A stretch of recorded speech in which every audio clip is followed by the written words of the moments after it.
ठीक है, अब स्टार्ट करते हैं जनरल इंश्योरेंस की हिस्ट्री। ठीक है, इतिहास क्या था आपका सामान्य बीमा कंपनी का। ठीक है, क्या था, 1850 में एक कंपनी एस्टेब्लिश हुई जिसका नाम था ट्रीटन बीमा कंपनी। ठीक है, ट्रीटन बीमा कंपनी क्या थी, वो भारतीय वो क्या थी, पहली सामान्य बीमा कंपनी थी। ठीक है, पहली सामान्य बीमा कंपनी थी।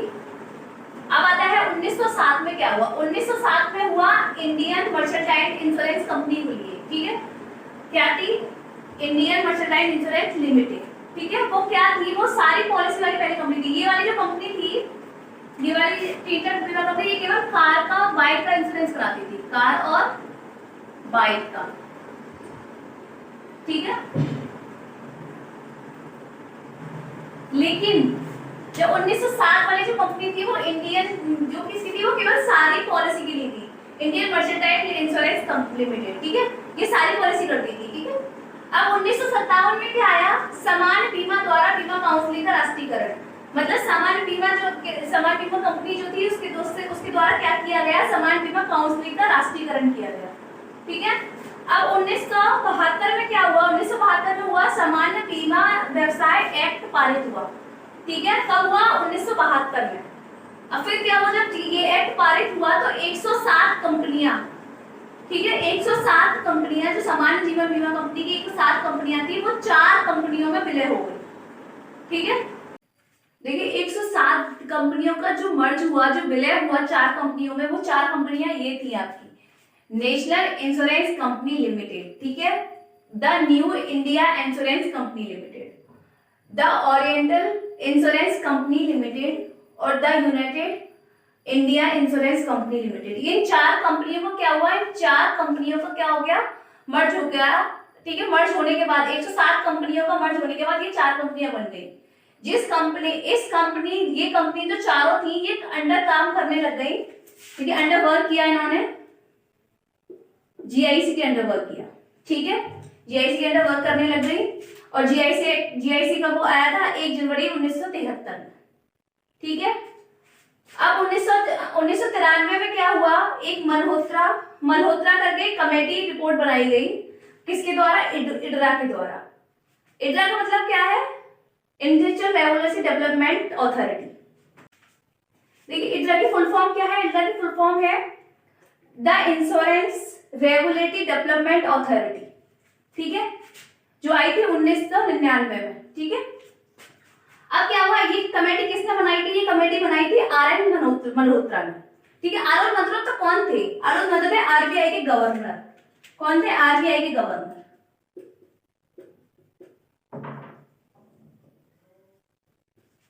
ठीक है, ये आरबीआई के गवर्नर थे। फिर 1994 में क्या हुआ, 1994 में कमेटी ने रिपोर्ट सबमिट की। ठीक है, इस कमेटी ने रिपोर्ट सबमिट की और फिर क्या हुआ, 1999 में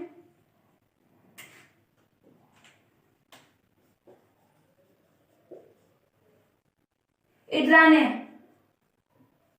इडरा क्या हुआ, इडरा एक्ट पास हुआ। इडरा का मतलब ये बताया हमने, क्या होता है, the insurance regulatory development authority. ठीक है, पास हुआ और ये अप्रैल 2000 में एक सब्सिडरी बॉडी बन गया।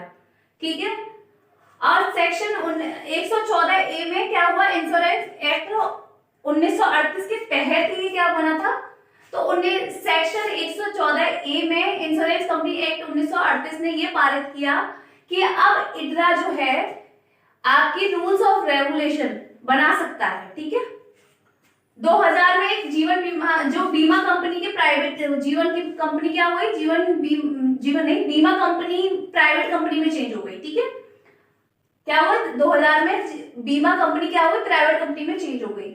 उसकी एफडीआई थी आपकी फॉरेन क्या, जीवन बीमा कंपनी प्राइवेट कंपनी में चेंज हो गई। 2000 की बीमा 2000 में क्या हुआ, बीमा कंपनी प्राइवेट कंपनी में चेंज हो गई। ठीक है, वो उसकी एफडीआई थी आपकी 74%। अब क्या था, जुलाई 2000 में क्या हुआ, 4 कंपनियां, जो हमने 4 कंपनियां पहले पढ़ाई थी आपको, वो 4 कंपनियां जीआई की सब्सिडी बन गई। पहले तो वो जीआई के अंडर वर्क करती थी। ठीक है, अब जीआई का पूरा हिस्सा बन गई। अब जीआई से बिना पूछे उनका कोई काम नहीं होगा। ठीक है, अब 2006 में एक एक्चुअली एक्ट पास हुआ, जैसे आपके होते हैं सीए एक्ट वगैरह, वो उसके उसी की तरह एक क्वालिफिकेशन होती है एक्चुअली, ठीक है। वो एक्चुअली एक्ट पास हुआ और 16 सितंबर 2013 में इरडा इंश्योरेंस रिपोजिटरी सर्विस बनी, ठीक है। क्या हुई? इरडा इंश्योरेंस रिपोजिटरी सर्विस बनी, ठीक है। जो क्या थी, जो भारत में इसका पहला भारत हमारा जिसका क्या था, पहला देश था इसे पास करने वाला, ठीक है। अब वो कौन कौन सी रिपोजिटरी नेम है ये, जो अभी मैंने बताया कि रिपोजिटरी एक्ट बन गया था, ठीक है। तो वही कंपनी कौन सी है? CDSL insurance repository act repository limited, ठीक है। HSCIL प्रोजेक्ट लिमिटेड, ठीक है। करवेरा insurance repository limited, NSDL database management limited, ठीक है। CAMS repository service limited. अब ये 5 जो थी रिपोजिटरी नेम थे। अब रिपोजिटरी का काम क्या होता है? रिपोजिटरी का काम होता है, जैसे कोई भी व्यक्ति, देखिए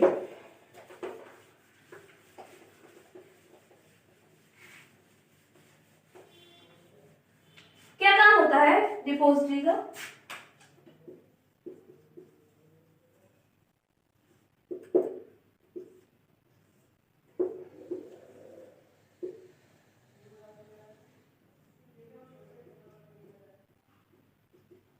जैसे मान के चलिए एक व्यक्ति है, ठीक है, उस व्यक्ति को इंश्योरेंस कराना है, ठीक है। अब इंश्योरेंस कराने गया वो किसी व्यक्ति की, वो बीमा कंपनी में कराने जाता है वो इंश्योरेंस, ठीक है। तो बीमा कंपनी में जब इंश्योरेंस कराने जाता है तो उसे उससे वहां से उस हार्ड कॉपी मिलती है, ठीक है। जब वो हार्ड कॉपी, ठीक है, जब उसे हार्ड कॉपी मिलती है, तो या तो पहले तो ऐसा होता था कि हार्ड कॉपी मिलती थी तो व्यक्ति संभाल कर रख लेता था, लेकिन अब क्या होता है, उस हार्ड कॉपी को सॉफ्ट कॉपी में कन्वर्ट किया जाता है, ठीक है। किसके द्वारा? ठीक है, रिपोजिटरी के द्वारा। हार्ड कॉपी में हार्ड कॉपी को क्या किया जाता है? सॉफ्ट कॉपी में कन्वर्ट किया जाता है। वही कॉपी वो ये काम किसका होता है? रिपोजिटरी का काम होता है, हार्ड कॉपी को सॉफ्ट कॉपी में कन्वर्ट करना, ठीक है। जब आपका ऑनलाइन पेमेंट वगैरह चल रहा है, ऑनलाइन आपकी ट्रांजेक्शन हो रही है, सब कुछ ऑनलाइन हो रहा है, तो वो हो गई आपकी सॉफ्ट कॉपी, ठीक है। सॉफ्ट कॉपी में कन्वर्ट करने का काम किसका होता है? रिपोजिटरी का, ठीक है। अब एक इंश्योरेंस कंपनी है। अब इंश्योरेंस कंपनी में GIC कंपनी का क्या रोल होता है? क्या रोल होता है? जैसे मान के चलिए आपकी इंश्योरेंस कंपनी है, ठीक है, तो उसमें GIC का क्या रोल होगा?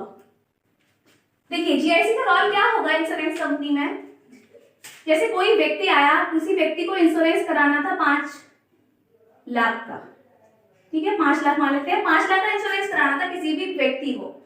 अब क्या हुआ, 5 लाख कराने, लेकिन अब इंश्योरेंस कंपनी थोड़ा डर रही है कि मतलब मैं करूं या नहीं करूं, कहीं ऐसे तो नहीं है व्यक्ति भाग जाए, मतलब पैसे लेकर या कुछ भी हो। तो क्या करती है, तो ये जाती है GIC के पास।